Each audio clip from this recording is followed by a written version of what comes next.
अस्सलामु अलैकुम वरहमतुल्लाहि वबरकातुहू। नाज़रीन, मैं आपका भाई ज़हाक तनवीर आप सबका इस वीडियो में इस्तकबाल करता हूँ। नाज़रीन, आज हम बड़ी ही दिलचस्प टॉपिक पर बात करने जा रहे हैं और वो है एक्वेरियम की शार्क और हमारा मुसलमान। अब आप सोच रहे होंगे कि भाई ये कैसा अजीब सा टॉपिक है, एक्वेरियम की शार्क और हमारा मुसलमान। दरअसल बात यह है कि आज सुबह ऑफ़िस जाने से पहले मैं थोड़ा सा लिंक्डइन चेक कर रहा था, तो लिंक्डइन पर मैंने देखा कि एक शख्स ने ये शेयर किया कि एक्वेरियम के अंदर जब शार्क को रखा जाता है तो एक्वेरियम के एनवायरनमेंट और एक्वेरियम के एटमॉस्फेयर के हिसाब से वो बड़ी होती है। तो जितना छोटा एक्वेरियम होगा तो शार्क का साइज़ उतना ही होगा। अगर उस शार्क को समंदर में डाल दिया जाए जहाँ पर वो असल उसको रहना चाहिए, तो वहाँ पर उसका साइज़ काफ़ी बड़ा हो जाएगा, काफ़ी बड़ी वो शार्क हो जाएगी। बहरहाल ये पोस्ट शेयर करके नीचे उन्होंने लिखा कि जब कोई शख्स एक ऐसे मुआशरे या ऐसे एनवायरनमेंट या ऐसे एटमॉस्फेयर में रहता है जहाँ पर छोटी सोच रखने वाले लोग रहते हैं, छोटा सोचने वाले लोग रहते हैं, तो उनके दरमियान में रहकर इसकी भी सोच ऐसे ही हो जाती है।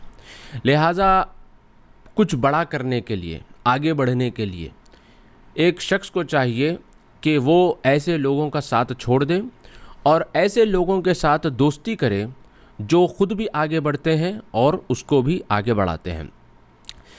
ये पोस्ट तो वैसे मैंने पढ़ा, बड़ा अच्छा लगा और अमूमन जो है मेरी एक आदत है कि थोड़ा बहुत इधर उधर जो है मैं सर्च कर लेता हूँ शेयर करने से पहले। तो मैंने इसको सर्च किया साइंटिफिकली, तो मुझे ये बात पता चली कि ऐसा कुछ भी नहीं है कि एक्वेरियम के अंदर जब शार्क को रखा जाता है तो उसका साइज़ उसके हिसाब से होता है, बल्कि अल्लाह ने उसको ऐसा बनाया है कि वो अगर आप उसको एक्वेरियम में भी रखो या फिर समंदर में, उसको जो साइज़ हासिल होना है वो हासिल हो के रहता है। तो बहरहाल ये भी एक पॉजिटिव चीज़ है शार्क के बारे में, मगर पॉइंट यहाँ पर जो मैसेज उसके साथ था वो बहुत इंपॉर्टेंट हमारे लिए है, वो समझना हमारे लिए बहुत ज़रूरी है। देखिए, शिव खेरा की एक बुक है यू कैन विन, मैंने तकरीबन 13-14 साल पहले पढ़ी थी। इस बुक के अंदर उसने एक कोट लिखा था। उस कोट में ये था कि a person is known by the company he keeps and the company he avoids, कि एक शख्स की पहचान उसके दोस्तों से होती है। आपने भी सुना होगा बचपन में कि दोस्तों से एक शख्स की पहचान होती है।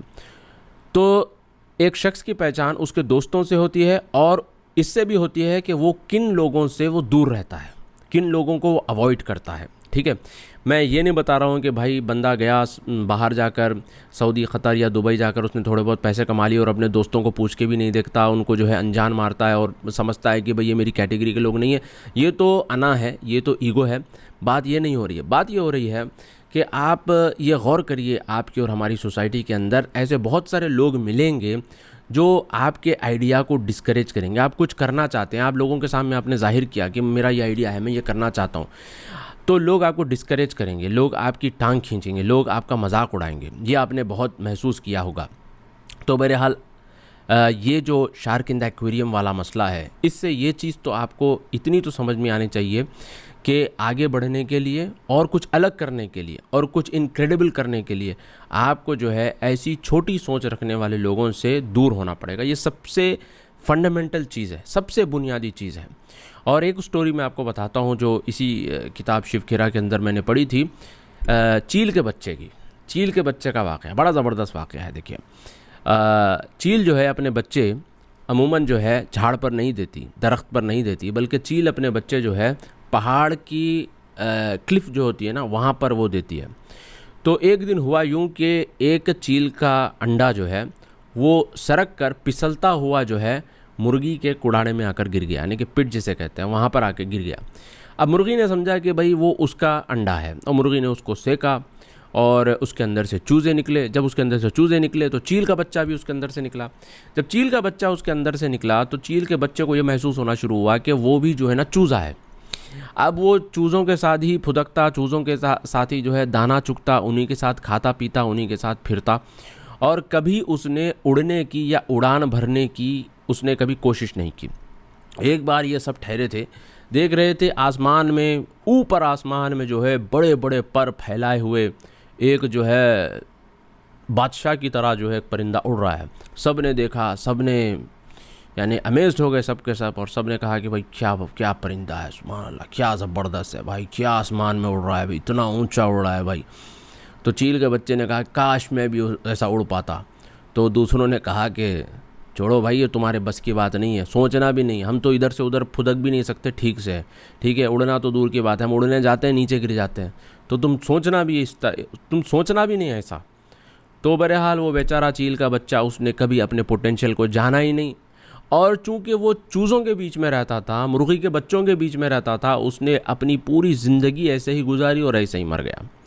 तो इस वाक़ये से भाई मेरे, मैं ये बताना चाह रहा हूँ आप लोगों को कि मैंने बहुत सारे अपने दोस्त अहबाब को देखा है, बहुत सारे ऐसे जान पहचान के लोगों को देखा है, बहुत सारे अपने दोस्तों में मैंने लोगों को देखा है जो माशाल्लाह काफ़ी ज़बरदस्त पोटेंशियल रखते हैं, काफ़ी उनके अंदर पोटेंशियल होता है, मगर एक चीज़ उनके दिमाग में चलती है, लोग क्या कहेंगे, लोग क्या कहेंगे, लोग क्या बोलेंगे।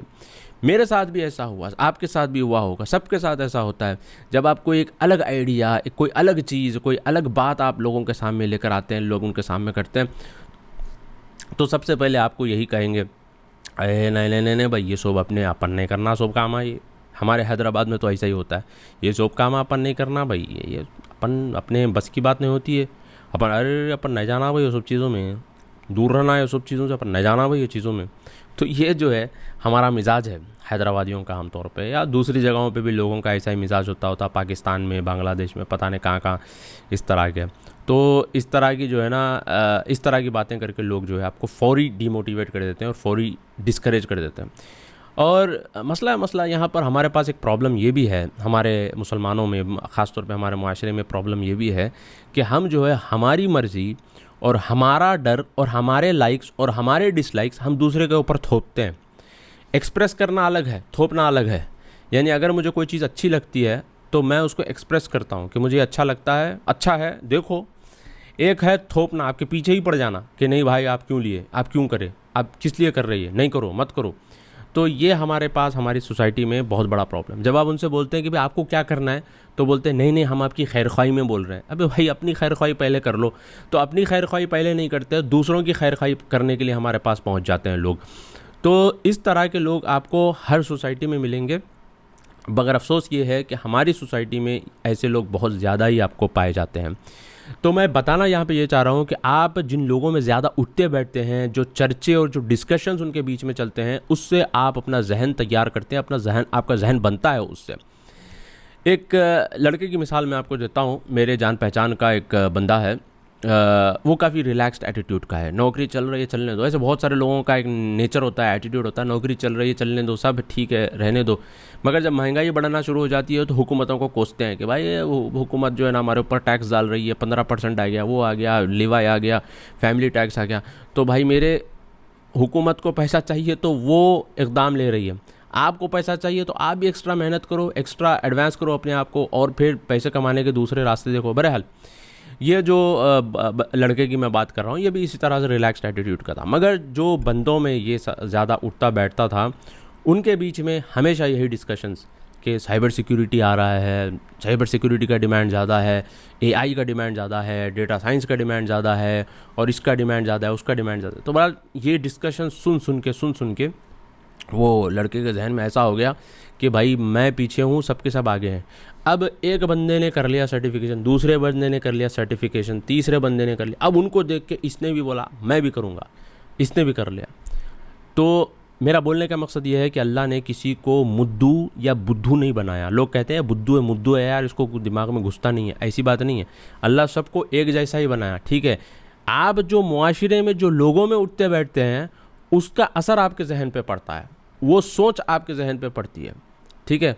आप अगर क्वालिटी लोगों में बैठेंगे तो भाई आपका जहन क्वालिटी हिसाब से काम करेगा। अगर आप कचरा लोगों में बैठेंगे तो आपका जहन भी कचरा हिसाब से काम करेगा। मैं एक और मिसाल मैं आपको देता हूँ। मेरे ससुराल में भी मैंने देखा, मेरी वाइफ अल्हम्दुलिल्लाह मेडिकल डॉक्टर है, तो उनकी जो तकरीबन कज़न्स हैं वो भी माशाल्लाह जो है मेडिकल डॉक्टर्स हैं। तो होता क्या है कि भाई एक मेडिकल डॉक्टर है, दूसरे मेडिकल डॉक्टर है, इन दोनों को देख के एक और जो है ना फैमिली में इंकरेजमेंट होता है, मोटिवेशन होता है कि भाई हम जो है हम ही हमारे बच्चों को मेडिकल डॉक्टर बनाएंगे। फिर जो है ना किसी का बच्चा इंजीनियर बन गया, किसी का बच्चा जो है सॉफ्टवेयर इंजीनियर बन गया, किसी का बच्चा जो है सिविल इंजीनियर बन गया, तो उसको देखकर जो है ख़ानदान के दूसरे लोग भी मोटिवेशन लेते हैं, लेकर जो है ना अपने बच्चों को भी जो है पढ़ाते हैं। तो एक को देखकर दूसरे को देखकर जो ये माहौल बनता है, तो इसी माहौल से जो है ना एक मुस्लिम मुआशरा प्रोग्रेसिव होता है, इसी माहौल से जो है ना मुस्लिम मुआशरा आगे जाता है, इसी माहौल से जो है ना मुसलमान आगे बढ़ते हैं। आप देखिए अपनी सोसाइटी को, अपने मुआशरे को देखिए, ख़ास तौर पे अपने इंडिया पाकिस्तान के मुसलमानों के लोकेलिटीज़ को आप देखिए। मैं जब 2017-2019 में जब छुट्टी पे गया था, तो मैं बता रहा हूँ आप लोगों को कि भाई रात में 2-2 3-3 बजे तक जो मुस्लिम एरियाज़ है, मुस्लिम एरियाज़ रात के 2-2 3-3 बजे तक वहाँ पर प्रोग्राम्स चलते रहते हैं, रत जगह बैठक, बड़े जो मिडिल एज लोग हैं उनकी बैठक अलग, वो तो घरों के बाहर जो है कुर्सियाँ उर्सियाँ डाल के बैठे हुए हैं, कश्मीर का मसला हल कर रहे हैं, फ़लस्तीन का मसला हल कर रहे हैं, दुनिया भर की पॉलिटिक्स, ओ हो भाई। अब वो जो हमारे नौजवान लड़के उनका ग्रुप अलग, वो भी चबूतरों पे बैठकर ही हा ठी ठी ठाठा, कोई फ़ोन पे लगा हुआ है जानू मानू करता हुआ, कोई किधर फ़ोन पे लगा हुआ है।